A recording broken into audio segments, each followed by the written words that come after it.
So let's continue our module 2.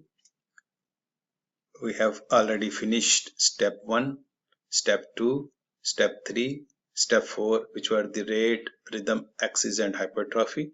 Now we are going to talk about the step 5, which is about interventricular blocks.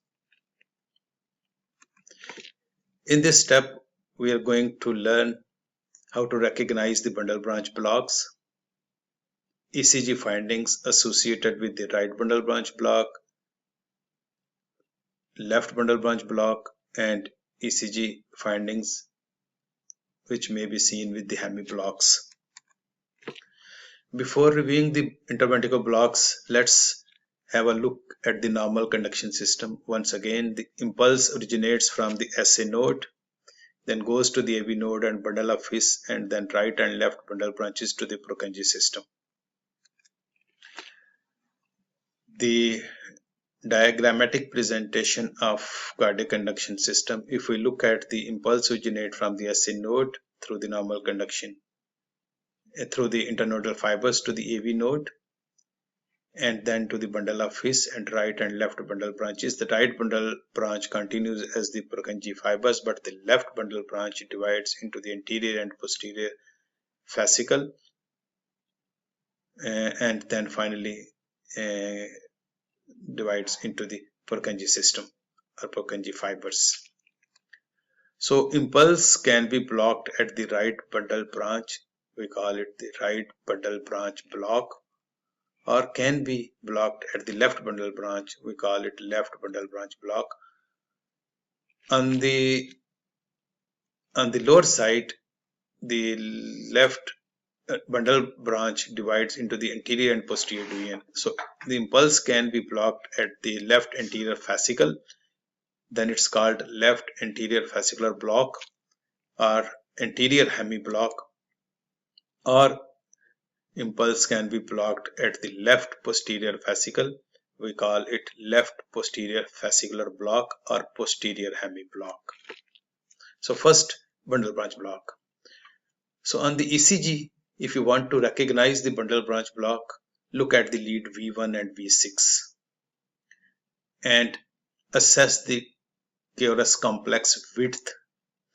If the Keolis complexes are more than 0.12 seconds wide, more than 3 small boxes wide, they are in favor of bundle branch blocks. So look at the V1 and V6, and especially the V1. If the Keolis complexes are wide, more than 3 small boxes, this is your bundle branch block. So question is, why does the Keolis complex widen in case of bundle branch block? What happens? So electricity originates from the SA node, goes to the AV node, and then flows down to the bundle of His and to the bundle branches equally. But if one of the bundle branch is blocked, some pathology here, so electricity will activates the ventricle where there is a normal flow of electricity before ventricles before activating the blocked ventricle. So it means that when the conduction pathway is blocked, it will take longer for the electrical signals to pass throughout the ventricles. So like in this example, the right side is blocked, so electricity will first activate the left ventricle, then it will activate completely the right ventricle. So what will happen to the Keolis complexes if the bundle branch is blocked? So like if the right bundle branch is blocked, so initially the electricity moves towards the right side. Initial movements is towards the right side, but there is a blockage here. So then the electricity moves down to the ventricles and causes whole of the ventricles, left ventricle, to block. Then it blocks the left ventricle. So in this way, so we get a unique ECG complexes in bundle branch blocks. That's a RSR pattern, a rabbit ear pattern. So another common terminology used in ECG books is the turn signal theory. If you want to see the right bundle branch block, look at the R wave in upward direction. So turn the steering wheel right means up. If the R wave in V1 is negative and down, it's left bundle branch block. There is another name just to remember. The bundle branches are Marrow and William. In case of right bundle branch block, V1 is M-shaped and V6 is W-shaped Marrow. In case of left bundle branch block, the V1 is W-shaped and V6 is M-shaped, William-shaped. So Marrow and William. So how to recognize the bundle branch blocks? Look at the width and direction of the Curis complex in V1. Okay, so this is the normal. If you look at the V1, there is a small r and then s. So this is RS. And in V6, there is a small q, r, and no s, or maybe very small s, but no s is seen. In case of right bundle branch block, the V1 will show the initial R, then deep S, then again R, RSR pattern. And in V6, it will show the deep S wave. In case of left bundle branch block, the V1 will show the wide Curis complex. And in V6, it will be very wide. Curis complexes will be with a notch. So just in the beginning, you just focus on the V1. If you get a tall R wave or RSR pattern in V1, it's right bundle branch block. So wide and up is right bundle branch block. If you look at the V1, and if it's down and wide, it's left bundle branch block. And you can confirm in the V5 and V6. Let's practice and then it will become much simple. Look at, just focus the V1 to begin with. Look at the V1. It's positive or negative? It's definitely negative, and it's down, wide and down. So this is left bundle branch block. V1, mostly you see RSR pattern, and it's positive, tall, wide, and up, right bundle branch block. Look again, up and wide, right bundle branch block. Down and wide, left bundle branch block.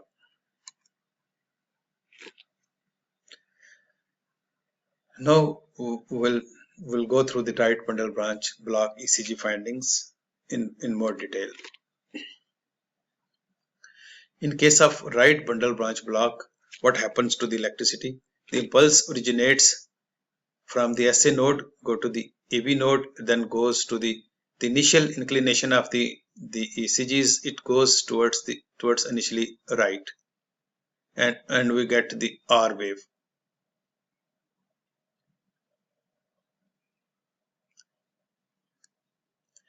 Then what happens? There is a blockage here. So the electricity moves more towards the left ventricle before causing the right ventricle to activate, and we get another R wave. So we get RSR pattern.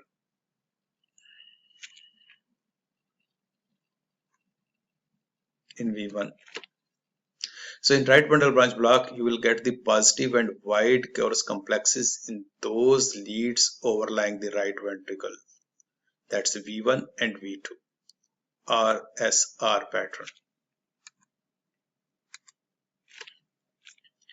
So again, in right bundle branch block, if you look at the V1, you will get the wide Curis complexes, more than 3 small boxes. And in V1, you will get the upwards These white coarse complexes are upwards, are positive with RSR pattern, or simply a solitary R wave. And in V6 you will get the deep S wave. Look at this ECG and identify, is there any findings related to right bundle branch block? So obviously yes, there is tall R wave, and it's in the base it's wide also, and in the V6 there is a deep S wave. So this is your right bundle branch block. Look at this ECG. Tall and wide R wave in V1 and deep S wave in V6. Again, this is your right bundle branch block. Look at this one. Tall and wide R wave in V1 and deep S wave in V6. This is again your right bundle branch block. So tall R wave can be seen in V1 in many conditions. One of the example is the right bundle branch block. We are just noticing there are very wide Cuellus complexes in the lead one, and more than 3 small boxes and there is associated S wave in V6. In case of right ventricular hypertrophy, there are again tall Cuellus complexes, but they are narrow. In posterior wall myocardial infarction, there are R wave in V1, but there is associated ST depression. That's the mirror image of myocardial infarction. And WPW syndrome type A, where you will get a tall R wave in V1, but there will be a short PR interval and delta wave somewhere else in the ECG. So left bundle branch block. So what happens if the electricity is blocked at the left bundle branch? So it means the initial ventricle which will be depolarized is the right ventricle, which is away from the direction of the electricity. So you will get the negative deflections in the V1 and V2, wide and negative, because initially the right ventricle is activated, then later it will the left ventricle will be activated. And in V6 you will get the positive wide Cuellus complexes with a notch.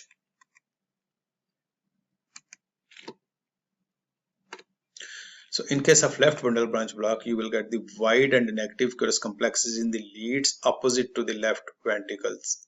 That's the V1 and V2, wide Cuellus complexes.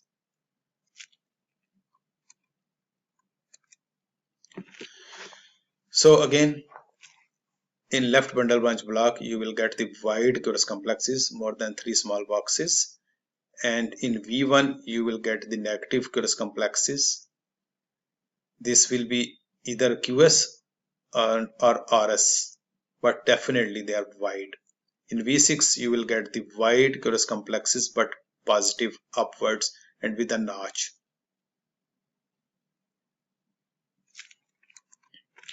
Look at this ECG and look at the V1. Is it positive or negative? So it's negative and wide.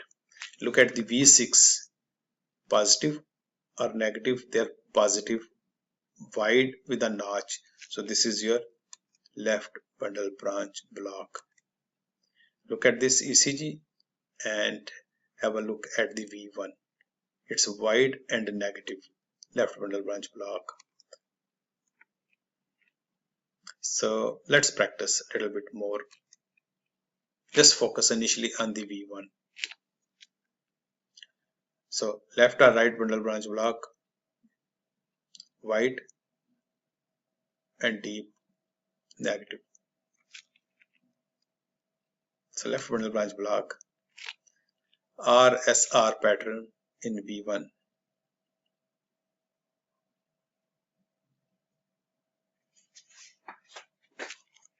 Right bundle branch block.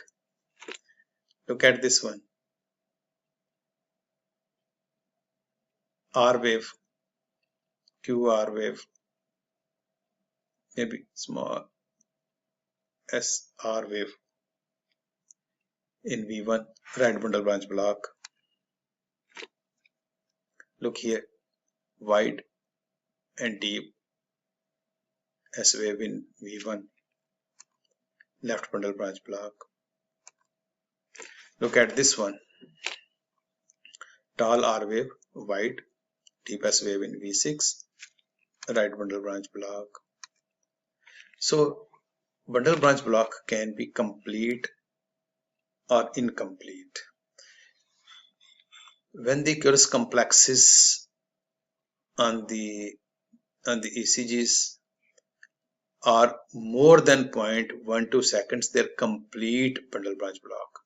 But sometimes the Kursk complexes are slightly wide, 0.10 seconds to 0.12 seconds. They're called incomplete bundle branch block. So incomplete bundle branch block means the blocks is not complete, but this is a conduction delay. But in case of complete bundle branch block, when the Kursk complexes are more than 3 small boxes, it means complete blockage of current. So interventricular conduction delay is a preferred term used for incomplete bundle branch blocks. But the bundle branch blocks are very notorious because they can mimic or hide evidence needed to identify acute myocardial infarctions. So they may produce or they may hide ST segment elevation, ST segment depression, T waves, inverted T waves, tall T waves, wide Kursk Q waves.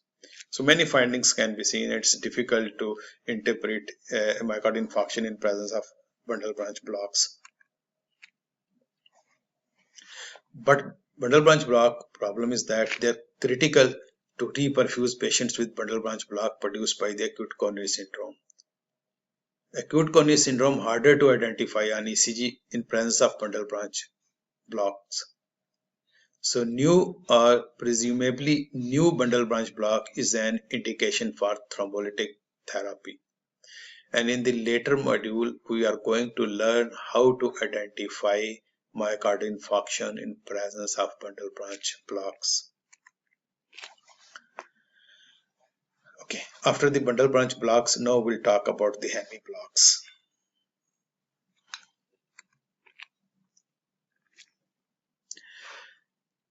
So let's review the conduction system anatomy again.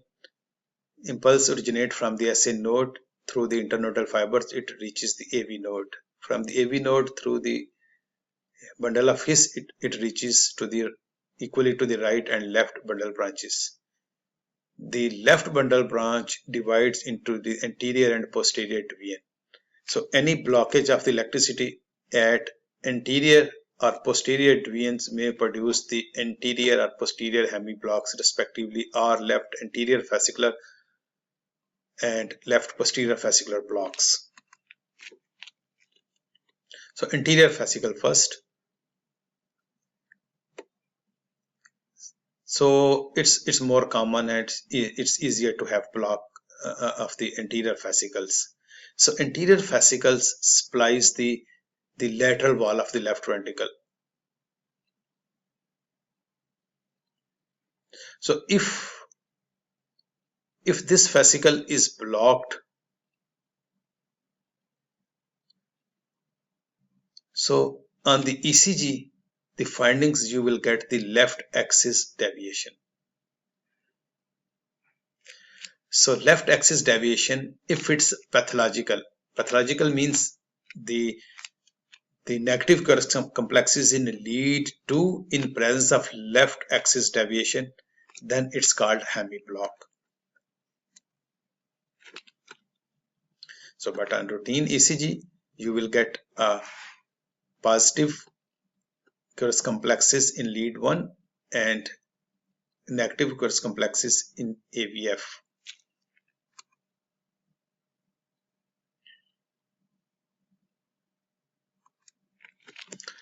So the diagnostic criteria for left anterior fascicular block is left axis deviation. Lead 1 is positive and AVF is negative. So left axis deviation. But on the top of this one, there will be a negative Kurtz complexes in lead 2. That means pathological left axis deviation, and there will be S3 means S wave in lead 3, but the Kurtz complexes are normal or slightly wide, 0.10 till 0.12 second, but not wide more than 3 small boxes. So pathological left axis deviation is left anterior hemiblock. But there is a very important point to note, that left anterior fascicle supplies the lateral wall of the left ventricle. So if the left anterior fascicle is blocked, what happens? It causes unopposed depolarization, and the resultant ECG finding is left axis deviation. The same area is also supplied by the left anterior descending artery. So what it means? So it means if left anterior descending artery is blocked, you may get left axis deviation on ECG. So the patient with anterior or lateral myocardial infarction may have initial findings only as left anterior fascicular block or left axis deviation, and that's sometimes seen in 50% of the cases. So left axis deviation, pathological left axis deviation, which is equivalent to the anterior hemiblock, may be an anterior wall myocardial infarction, and you have to be vigilant and keep on repeating the ECGs and cardiac work. You may get a full-fledged myocardial infarction sooner or later.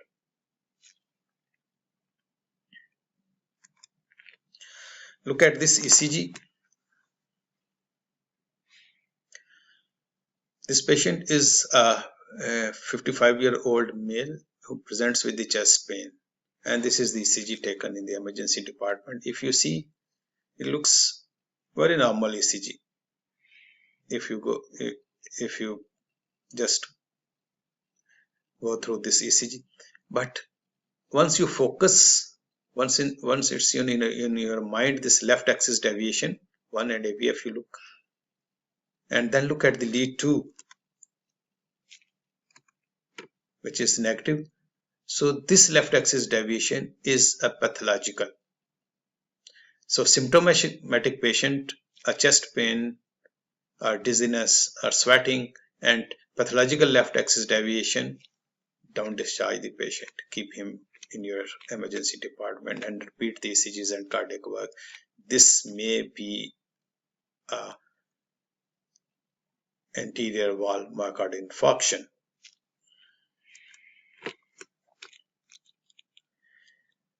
The posterior deviation of the left bundle branch can also be blocked, this posterior fascicle, and this also supplied the most of the lateral ventricle of the lateral wall of the left ventricle. But if this is blocked, it results in on the ECG as the right axis deviation. So in right axis deviation, you will get a negative Kurtz complexes in lead 1 and positive Kurtz complexes in lead AVF. So left posterior fascicle, it supplies the lateral wall of the left ventricle. So if it's blocked because of any reason, so this leads to the unopposed depolarization forces towards the right, and the resultant ECG finding is right axis deviation. So this blockage can be because of the blockage of the circumference artery, which supplies the same area where the left posterior fascicle is present. So blockage of the circumflex artery may be a blockage of the left posterior fascicle, and this can lead to the lateral wall myocardial infarction. So the patient with left posterior fascicle block may have the lateral wall myocardial infarction. Just keep in mind. So diagnostic criteria for left posterior fascicular block is the right axis deviation in symptomatic patients.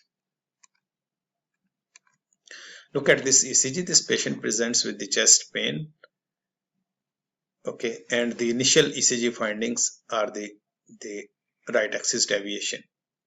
So don't discharge the patient. This may be a left posterior fascicular block or posterior hemi block, and you may expect a lateral wall myocardial infarction.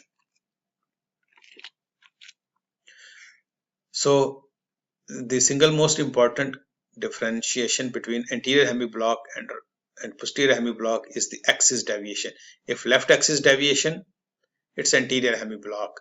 If right axis deviation, posterior hemi block in symptomatic patients. Okay, now the blocks can be at one place, as we have seen the anterior and posterior fascicular block, or can be at multiple places of the cardiac conduction system. So if you are looking for the hemi blocks and other blocks, or if you're looking for the multiple blocks, the first thing you have to look, is there any bundle branch block? So is there any bundle branch block here on this ECG? Obviously there is a right bundle branch block. Now the next step is look here, any axis deviation? Yes, there is left axis deviation. Now look, this axis deviation is pathological or physiological. The Kurtz complex will lead to are negative. So this is a pathological left axis deviation. So it's actually in fact a left anterior fascicular block. So in this ECG there are two blocks, a right bundle branch block and left anterior fascicular blocks. Look at this ECG and try to find various interventricular blocks. Yes, you have right bundle branch block and right axis deviation. So right axis deviation in presence of another block is your left posterior fascicular block. So this patient has right bundle branch block and left posterior fascicular block, and this is very dangerous and it can lead to the complete heart block.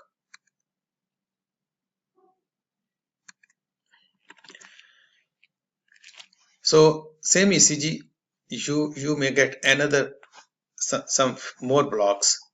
This is a right bundle branch block, then there is a left posterior fascicular block or posterior hemi block, and look at the PR interval also. This PR interval is more than one big box. So this patient has right bundle branch block, left posterior fascicular block and first degree AV block.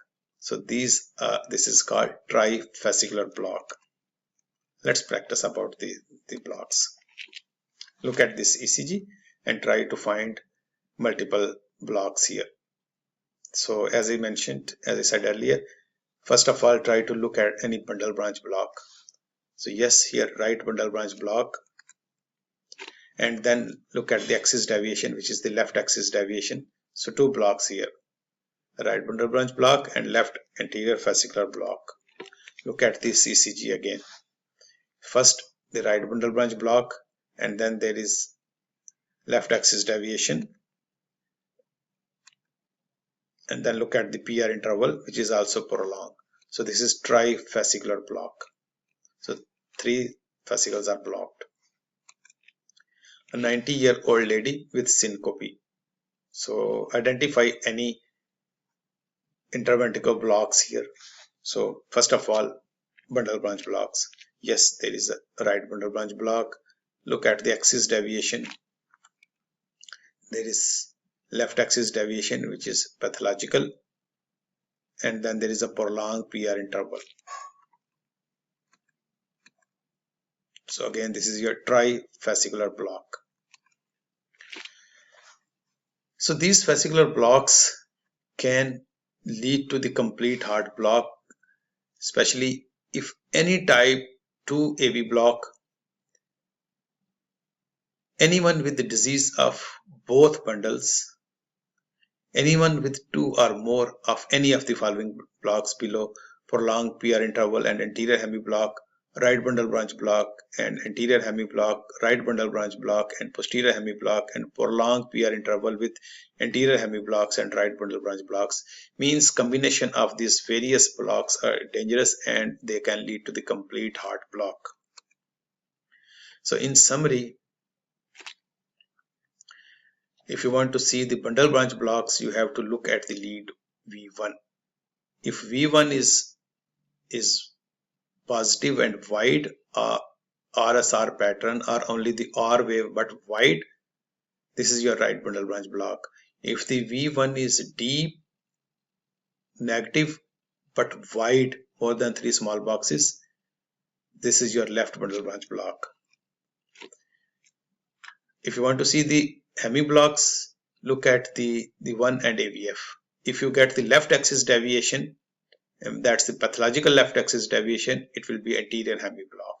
If you get the right axis deviation in presence of symptomatic conditions, then this is posterior hemiblock. And thank you very much. Let's proceed to the step 6 of ECG interpretation.